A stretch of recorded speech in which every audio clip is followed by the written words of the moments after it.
Party कौन सी चुनेंगी आप? किस पार्टी से चुनाव लड़ेंगी? अगर जनता साथ है तो पार्टी कोई भी हो ना हो, प्रतिनिधि काबिल होना जरूरी है। आपको क्या लगता है महिला होने के नाते आपको इसका फायदा मिलेगा? सबसे पहले तो जब महिला का नाम आता है तो सबसे पहले मन में डर आता है कि महिला जी, वही मैंने ये सोचा है कि महिला का मतलब डर नहीं, महिला का मतलब ताकत है। संजना जी, आप ये जो तमाम बातें कर रही हैं, तमाम जो विकास की चर्चा आप कर रही हैं, ये विकास आप बगैर राजनीति में जाए भी कर सकती हैं, तो फिर राजनीति ही जरिया क्यों चुना? एक अच्छा जनसेवक ही अच्छा राजनेता बन सकता है। और अगर हमें राजनीतिक गंदगी खत्म करनी है तो अच्छे सच्चे लोगों को आगे आना पड़ेगा। प्रेम प्यार की रैली में तो फिर वो प्रेम किसकी तरफ झलकेगा? बीजेपी की तरफ झलकेगा, कांग्रेस की तरफ झलकेगा या किसी और पार्टी की तरफ झलकेगा? मेरे हिसाब से राजनीति में ये जो रैली होती है अपनी मजबूती दिखाने के लिए ही होती है। इस प्यार के पीछे लालच कितना है, राजनीति का, पैसों का? अब क्यों मतलब पैसों के पीछे पड़े? मैं भी इंसान हूँ, लालच 100% रखती हूँ जी, और वो लालच मेरा कांस्टेंट रहेगा। अभी जो लालच है वो आगे भी रहेगा। संजना जी, चुनाव से पहले हर कोई बड़े बड़े दावे करता है, लेकिन चुनाव के बाद वो तमाम दावे हवा हो जाते हैं। तो ये चीज़ मैंने अपने अंदर बसाई कि मुझे वही काम करना है, इस तरीके से करना है कि बाकी लोग भी प्रेरणा लें कि हमें किसी और की ज़रूरत नहीं है। संजना जी, ऐसा कहा जाता है कि politics is a dirty game, फिर भी आप उसमें जा रही हैं। क्या हम इस बात से पीछे हट जाएं कि एक इंसान क्या बदल सकता है? मेरे हिसाब से एक इंसान सब कुछ बदल सकता है, बस वो हिम्मत जुटाने की ज़रूरत है और मैं इसी उम्मीद पे आगे चल रही हूँ। क्या संजना सातरोड़ ने भी अपना कोई घोषणा पत्र तैयार किया है? हमारा जो घोषणा पत्र है वो पूरे बरवाला क्षेत्र के लिए हम लोग 25 अगस्त को सभी के आगे पढ़ेंगे। दोस्तों नमस्कार, बिंदास हरियाणा पर मैं हूं आपका बिंदास दोस्त अजय लोहान और बिंदास हरियाणा के खास कार्यक्रम, खास शख्सियत में आज हमारे साथ खास मेहमान संजना सातरोड़ जी मौजूद है। संजना जी, स्वागत है आपका बिंदास हरियाणा में। धन्यवाद सर। संजना सातरोड़ एक ऐसा चेहरा है जो किसी परिचय का मोहताज नहीं है। ऐसा हम इसलिए बोल रहे हैं, बरवाला विधानसभा क्षेत्र में पिछले अनेक महीनों से एक ही नाम हर किसी की जुबान पर गूंज रहा है और वो है संजना सातरोड़ का। यही वजह है कि संजना सातरोड़ की तरफ से एक दावा किया जा रहा है कि वो हरियाणा के इतिहास की सबसे बड़ी रैली करने जा रहे हैं। और इस रैली की क्या कुछ खास बात रहेंगी, इस रैली में कौन कौन मुख्य अतिथि होंगे, कौन कौन खास चेहरे होंगे, इन तमाम मुद्दों को लेकर हम चर्चा करेंगे। कितनी भीड़ वहां पे आने वाली है, क्या कुछ एजेंडा रहेगा, क्या कुछ घोषणाएं रहेंगी और किस पार्टी से संजना सातरोड़ चुनाव लड़ेगी, इन तमाम मुद्दों को लेकर हम चर्चा करेंगे। संजना जी, सबसे पहले तो आप ऐसे कैसा दावा कर रही हैं कि हरियाणा की सबसे बड़ी रैली आप करने जा रहे हैं? क्योंकि जो मेरा परिवार है, जो बरवाला क्षेत्र से मेरा जो परिवार जुड़ा है, जिनके साथ मेरा दिल का रिश्ता है, क्योंकि उनके साथ उनके बीच रहकर उनके जो सुख दुख समस्याएं जानी हैं, उनकी शादियों में शिरकत की है, अगर कोई दुख दुर्घटना हुई है उसमें हम लोग साथ रहे हैं, तो एक दिल का जो रिश्ता फॉर्म हुआ है हमारा एक दूसरे से, उसी के आश्वासन पर और उनके प्यार के आश्वासन पर ये दावा किया जा रहा है जी। वहीं अगर हम बात करें भीड़ की, तो आपके अनुसार कितनी भीड़ आप कैसे जुटाएंगे? 20 से 25 हज़ार की जो जनता है, मेरा परिवार है, मेरे साथी हैं, सहयोगी हैं, समर्थक हैं, वो ज़रूर पहुंचेंगे।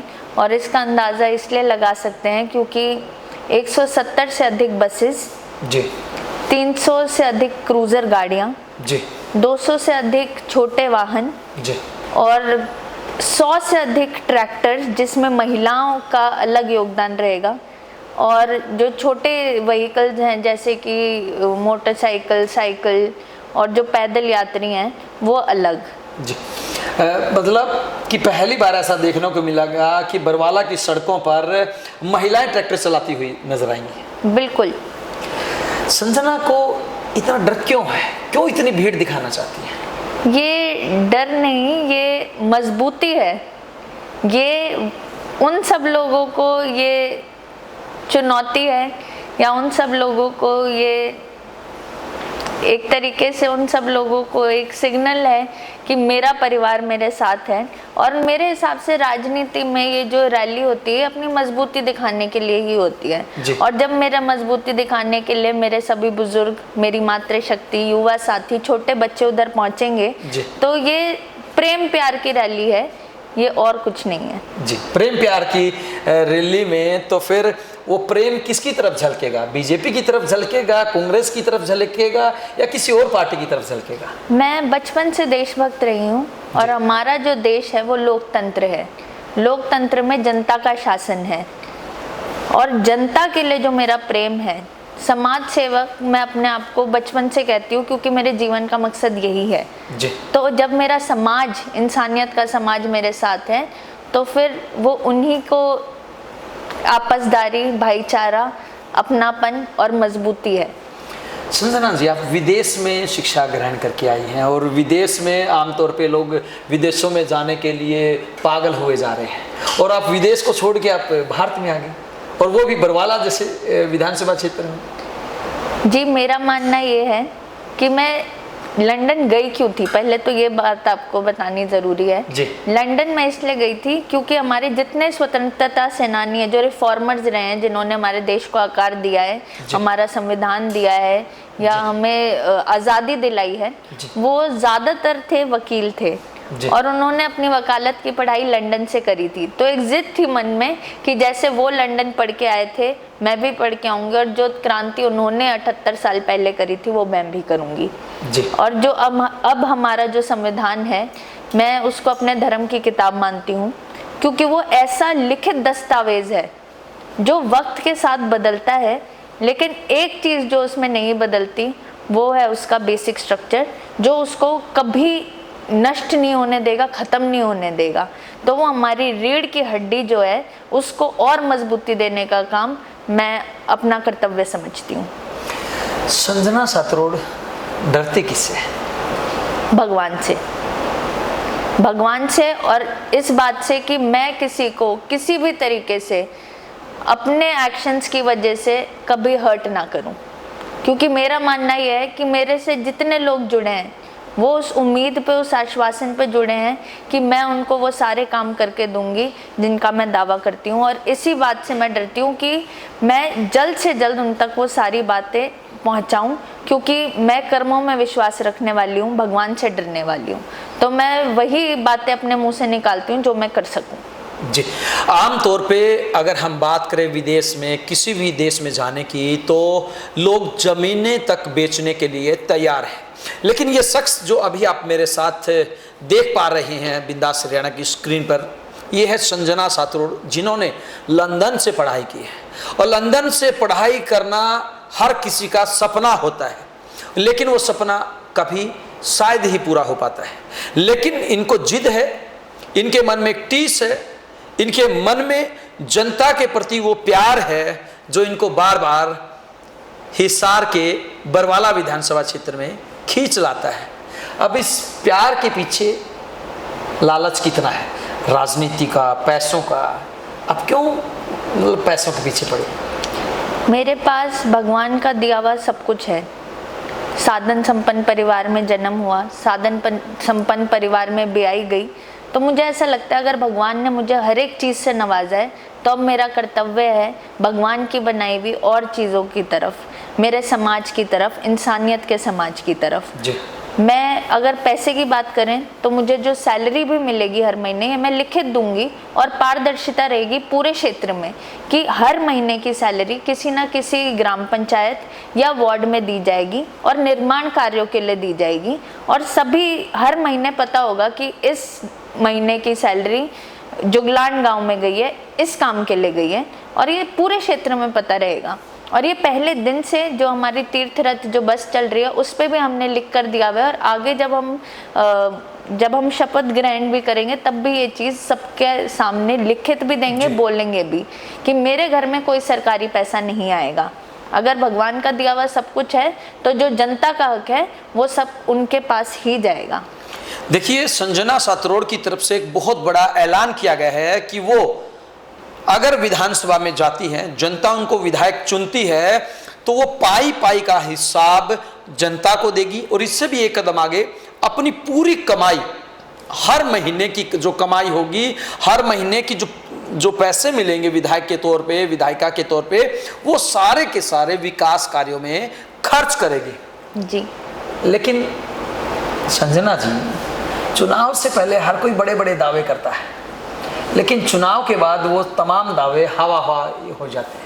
आपने अभी अपने क्वेश्चन में लालच की बात कही थी। मैं भी इंसान हूँ, लालच 100% रखती हूँ, और वो लालच मेरा कांस्टेंट रहेगा। अभी जो लालच है वो आगे भी रहेगा, और वो लालच है अपने बुजुर्गों के आशीर्वाद का, क्योंकि हमारे ग्रंथों में लिखा है कि साथ कुछ नहीं जाता, अपने अच्छे कर्म, बड़ों का आशीर्वाद, छोटों का प्यार, अपनी अच्छाई बुराई, ये साथ जाती है, और पीछे भी यही रहती है। तो मुझे वही काम करने हैं जिससे मेरे सर पे हाथ रखा जाए, मुझे आशीर्वाद मिले, यही मेरा लालच है, और इसी के लिए मैं काम करती हूँ।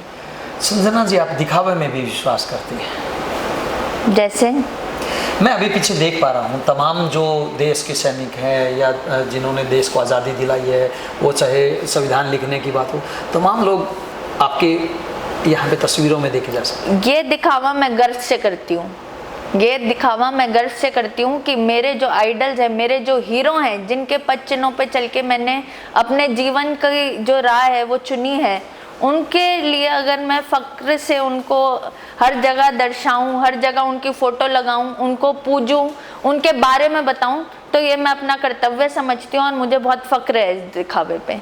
लेकिन लोग कहते हैं कि केवल राजनीति इस्तेमाल के लिए इस तरह की चीज़ें की जाती हैं। तो प्रत्यक्ष को प्रमाण की ज़रूरत नहीं, सच को सफाई की ज़रूरत नहीं। मेरे जितने भी काम हैं, राजनीति तो शादी के बाद, जब मेरी इधर शादी हुई है, उसके बाद जब मैं जनसेवा के ही कार्य कर रही थी और अनेकों धरनों पे जाना हुआ, तो मेरे ससुराल पक्ष ने ही मुझे सही रास्ता दिखाया कि जनहित याचिकाएं लगा के तो पुश्ते बीत जाएंगी, तब भी काम नहीं होंगे। वहीं अगर काम मजबूती से करना और जल्द से जल्द करना है तो राजनीति सही रास्ता है। तो उनका भी धन्यवाद करती हूँ कि उन्होंने मेरे इस मकसद को पहचाना, मुझे प्रोत्साहन दिया, इसलिए हमने राजनीति को चुना। लेकिन उससे पहले जब मैं अपने पीहर में भी थी, कॉलेज में भी थी, या मैं लंदन भी गई, तो मेरे दिमाग में बस एक ही चीज़ थी कि कैसे मैं अपने जो देशभक्ति है, मेरे जन सेवा का जुनून है, उसमें मैं कैसे लोगों तक उनके वो हक पहुँचाऊँ जो हमारे संविधान में लिखे हुए हैं। इसलिए मैं जनहित याचिका के माध्यम से कोर्ट से ऑर्डर लाकर हमेशा से लोगों तक उनके हक पहुंचा रही हूं। अभी तक मेरी कुल 12 से अधिक याचिकाएं दर्ज हो चुकी हैं, जिसमें अर्थव्यवस्था, लोकतंत्र, बिजली, पानी, हर एक क्षेत्र में हमने जो काम करे हैं वो फुल प्रूफ तरीके से ऑल इंडिया रिकॉर्ड में दर्ज हैं। जी संजना जी, वहीं अगर हम बात करें बरवाला विधानसभा क्षेत्र की, तो बहुत सारे टिकटार्थी वहाँ से चुनावी मैदान में उतरे हुए हैं, वो चाहे कांग्रेस पार्टी की बात हो, बीजेपी की बात हो, या फिर आम आदमी पार्टी, इनेलो, जेजेपी की बात हो, यहाँ तक कि निर्दलीय उम्मीदवार भी काफ़ी सारे चुनाव में। तो ऐसे में आप अपने आप को कहाँ पर पाती हैं? मेरी एक याचिका के दौरान ही मुझे ऑनरेबल जो जज हैं उन्होंने बोला, ये लोकतंत्र के लिए याचिका थी, उन्होंने बोला कि जब तक आपने इलेक्शन लड़ा नहीं आप तब तक इस पे बोल कैसे सकते हैं। जी। मेरा मानना ये था, जो नेशनल, कई बार होता है कि इक्वल प्लेइंग फील्ड नहीं मिलती कैंडिडेट्स को, नेशनल पार्टीज जो होती हैं उनको एक्स्ट्रा बूस्ट मिलता है, अलग से उनका वोट बैंक होता है, तो लोग प्रतिनिधि को चुनने की बजाय पार्टी को चुनना पसंद करते हैं। जी। ये देखते हुए मैंने याचिका लगाई थी, और उस टाइम मुझे ऐसा एहसास हुआ कि अगर हम अपना प्रतिनिधि नहीं चुनेंगे तो हमारी आवाज़ कौन बनेगा। अगर हमारा प्रतिनिधि काबिल नहीं होगा, अगर वो हम तक योजनाएं नहीं पहुंचाएगा, वो हमारे सुख दुख नहीं समझेगा, वो हमारी समस्याओं के लिए आवाज़ नहीं उठाएगा, तो कभी बदलाव आ ही नहीं सकता। और जो राजनीति है, मैं जब राजनीति में नहीं थी, मैं भी यही बात सोचती थी, कितनी गंदगी है, कितना भ्रष्टाचार है, इसको कौन सुधारेगा। तब मेरे मन में वो जो जस्टिस हैं ऑनरेबल हाई कोर्ट के, उनकी बात आई कि जब तक खुद नहीं किया तब तक आप कैसे क्वेश्चन कर सकते हो। तो ये चीज़ मैंने अपने अंदर बसाई कि मुझे वही काम करना है, इस तरीके से करना है कि बाकी लोग भी प्रेरणा लें कि हमें किसी और की ज़रूरत नहीं, हमें अपने जनता की, अपने क्षेत्र की, लोगों की उन्हीं की ज़रूरत है। अगर हमें बदलाव लाना है तो हमें उन्हीं के बीच में रहना है, उन्हीं की बात करनी है और उन्हीं तक हक पहुंचाने हैं। तो हमें किसी के पीछे भागने की ज़रूरत नहीं है। लेकिन संजना जी, ऐसा कहा जाता है कि politics is a dirty game, फिर भी आप उसमें जा रही हैं। जी, ये बिना किसी पार्टी को इंडिकेट करे हुए मैं आपको बताना चाहती हूँ। एक फूल होता है, उस फूल का नाम है कमल। अगर उसको कीचड़ में रख दें तो फिर वो कीचड़ को साफ कर देता है, एक फूल जी। वहीं अगर मैं अपने स्वतंत्रता सेनानियों की बात करूं, अगर बाबा साहेब को B.R. अम्बेडकर जी जो है, उनको अगर पढ़ने का मौका नहीं मिला और वो चुपचाप बैठ जाते कि यही हमारा अधिकार है, हमें पढ़ने का मौका नहीं मिलेगा, तो क्या हम जिस तरीके से आज इंटरव्यू कर रहे हैं, जिस तरीके से हम एक्सप्रेस कर रहे हैं, जो हमारे हक हैं, अधिकार हैं, वो हमें मिलते? जी। क्या हम लोगों के पास एक अच्छा कानून होता, संविधान होता? जी। तो क्या हम इस बात से पीछे हट जाएं कि एक इंसान क्या बदल सकता है? मेरे हिसाब से एक इंसान सब कुछ बदल सकता है, बस वो हिम्मत जुटाने की जरूरत है। और मैं इसी उम्मीद पे आगे चल रही हूँ कि एक इंसान, जो ये आपके सवाल हैं, उसके लिए आगे जाके लोग बोले कि इसने ऐसा काम कर दिया कि बरवाला क्षेत्र को इतना चमका दिया है, मॉडल विधानसभा क्षेत्र बना दिया कि बाकी जो क्षेत्र हैं वो भी ऐसे होने चाहिए। ये मेरा विजन है। संजना जी, आप ये जो तमाम बातें कर रही हैं, तमाम जो विकास की चर्चा आप कर रही हैं, ये विकास आप बगैर राजनीति में जाए भी कर सकती हैं, तो फिर राजनीति ही जरिया क्यों चुना? जैसा कि मैंने आपको बताया, ये बिल्कुल सही बात है कि हम अपने हकों की लड़ाई कानून व्यवस्था से भी ले सकते हैं, जो कि मैं कर ही रही थी। एक याचिका को लगाने में 2 साल से अधिक का समय लग जाता है। वहीं जो मेरा बरवाला क्षेत्र है, वहाँ मूलभूत जरूरतों की लड़ाई है। सफाई, बिजली, पानी, सड़क, हॉस्पिटल, स्कूल, कागज पत्री की समस्याएं, इंफ्रास्ट्रक्चर की, निर्माण की, एक्सपोजर की, रोजगार की। तो अगर मुझे जल्द से जल्द अपने क्षेत्र के लिए काम करना है, लोगों तक उनके हक पहुंचाने हैं, तो एक अच्छा जनसेवक ही अच्छा राजनेता बन सकता है। और अगर हमें राजनीतिक गंदगी खत्म करनी है तो अच्छे सच्चे लोगों को आगे आना पड़ेगा, नहीं तो आराम से अपने घर पे बैठ के बोलना कि बहुत गंदगी है, बहुत भ्रष्टाचार है और उसके लिए कुछ ना करना, ये गलत है।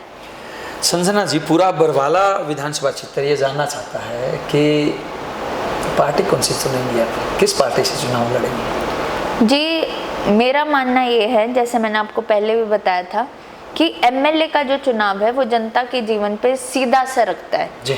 उनकी सारी ज़रूरतें, योजनाएं, समस्याएं कौन हल कर सकता है, वो है उनका एमएलए का प्रतिनिधि जी। तो अगर जनता साथ है तो पार्टी कोई भी हो ना हो, प्रतिनिधि काबिल होना जरूरी है जी। मैं वोट मांगते हुए भी यही कहती हूँ कि आप मुझे भी परखो, औरों को भी परखो और काबिलियत पे चुनो जी। जी। तो आपको क्या लगता है, महिला होने के नाते आपको इसका फायदा मिलेगा?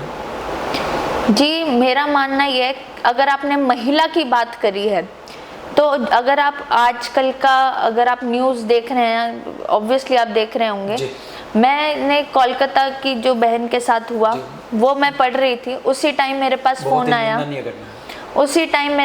आया, कि मेरे क्षेत्र के गांव में, मीलगेट में, इंदिरा कॉलोनी में ऐसी दुर्घटना घटी है कि एक ही रात में 4 घंटे के अंदर 5 दुर्घटनाएं, जहाँ पे बच्चों का अपहरण, लड़कियों का, छोटी बच्चियों का अपहरण किया जा रहा है जी। कानून व्यवस्था इतनी ढीली है कि उनको सेवा नहीं मिल पा रही जी। उनको सुरक्षा नहीं मिल पा रही। तो सबसे पहले तो जब महिला का नाम आता है तो सबसे पहले मन में डर आता है कि महिला जी। वही मैंने ये सोचा है कि महिला का मतलब डर नहीं, महिला का मतलब ताकत है। और वही दर्शाने के लिए ये सोचना कि एक महिला क्या कर लेगी वो गलत होगा। एक महिला अगर जननी है, एक महिला अगर देश संभाल सकती है, अंतरिक्ष में जा सकती है, तो फिर एक महिला अपना प्रदेश भी संभाल सकती है। एक महिला जो गृहिणी है, जो उसको 10 रुपए दो या 100 रुपए दो या लाख रुपए दो, उसमें अपना घर चला सकती है, तो फिर उसको मैनेजमेंट सिस्टम वो सीख के पैदा हुई है जी। संजना जी, एक बात और बताइए, जब कोई भी राजनेता हो चुनाव लड़ने की बात करता है या चुनाव लड़ना चाहता है तो हर किसी का अपना घोषणा पत्र होता है जी। तो क्या संजना सातरोड़ ने भी अपना कोई घोषणा पत्र तैयार किया है? जी, हमारा जो घोषणा पत्र है वो सभी के आगे हम सभी के साथ साझा करेंगे 25 अगस्त को बरवाला कपास मंडी में। तो आपके सभी दर्शक साथी जो हैं वो भी उधर पहुँचें ताकि आपके भी सुझाव जो हैं वो इनकॉर्पोरेट कर सकें। और हमारा जो घोषणा पत्र है वो पूरे बरवाला क्षेत्र के लिए हम लोग 25 अगस्त को सभी के आगे पढ़ेंगे। जी, 25 तारीख को जो रैली होगी उसके लिए आप लोगों से क्या कुछ अपील करना चाहेंगे? उसके लिए मैं आप सभी से ये अपील करना चाहती हूँ कि 25 अगस्त को हम शंखनाद रैली कर रहे हैं बरवाला कपास मंडी में सुबह 10 बजे। और इसका नाम शंखनाद इसलिए रखा गया है क्योंकि हम शंख बजा के ऐलान कर रहे हैं कि हम अब अपने हक, अपने कर्तव्य लेकर रहेंगे, हमारे अधिकार हम लेकर रहेंगे। और शंख बजाने का ये अर्थ है क्योंकि बाबा साहेब ने कहा था शिक्षित रहो, संगठित रहो, आगे बढ़ो। मेरा मानना यह है शिक्षा सबसे बड़ा हथियार है, संगठन सबसे बड़ी ताकत है। और जब शस्त्र और ताकत दोनों हो तो कोई भी युद्ध जीता जा सकता है। इसीलिए आगे बढ़ने के लिए हमने शंख बजा के ऐलान कर दिया इस युद्ध का। जी, ये थी खास शख्सियत संजना सातरोड़। बड़े बेबाक तरीके से, बड़े बिंदास अंदाज में इन्होंने अपनी बात रखी है कि किस प्रकार से वो 25 तारीख को होने वाली बरवाला की रैली के लिए तैयारियां कर रही हैं। क्यों इन्होंने हरियाणा की सबसे बड़ी रैली करने का दावा किया है उसके बारे में भी इन्होंने विस्तार से चर्चा की। इससे भी एक कदम आगे इनका ये भी कहना है कि ये महिला होकर ये साबित करना चाहती हैं कि अगर किसी के मन में कुछ करने का जज्बा, जोश, जुनून हो तो निश्चित रूप से सभी बाधाएं कमज़ोर पड़ जाती हैं और उनसे पार पाया जा सकता है। अब देखना ये होगा कि संजना सातरोड़ जिस प्रकार से दावा कर रही है बरवाला की रैली को और कामयाब करने का, एक इतिहास रचने का, उस रैली में कितनी संख्या में लोग पहुंचते हैं और क्या संजना सातरोड़ के द्वारा जो घोषणा पत्र जारी होगा उस घोषणा पत्र में कितना दम होगा। हालांकि अभी इन्होंने सीक्रेट रखा है, हमने जानने की कोशिश की है कि भाई आखिरकार उस घोषणा पत्र में क्या होगा, लेकिन इन्होंने कहा कि यही तो सीक्रेट है। मैं जनता के बीच में जाकर, जनता के सामने, जनता की राय से, जनता की सहमति से वो तमाम बातें पढ़ूंगी, वो तमाम बातें बताऊंगी जनता को कि आखिरकार मेरे मन में, मेरी सोच में बरवाला की जनता के लिए क्या कुछ है और मैं उनके लिए क्या करना चाहती हूँ। आपको संजना सातरोड़ की बातों में कितना दम लगता है आप हमें कमेंट बॉक्स के माध्यम से जरूर बताएं। और साथ ही साथ हम आपको 25 तारीख को भी इस रैली की लाइव कवरेज दिखाएंगे जिससे कि आप संजना सातरोड़ की इन तमाम बातों के, इन तमाम दावों के बारे में गहनता से पता कर सकें, उनके बारे में जान सकें। दीजिए आपके अपने साथी अजय लोहान व संजना सातरोड़ को अलविदा। नमस्कार। नमस्कार।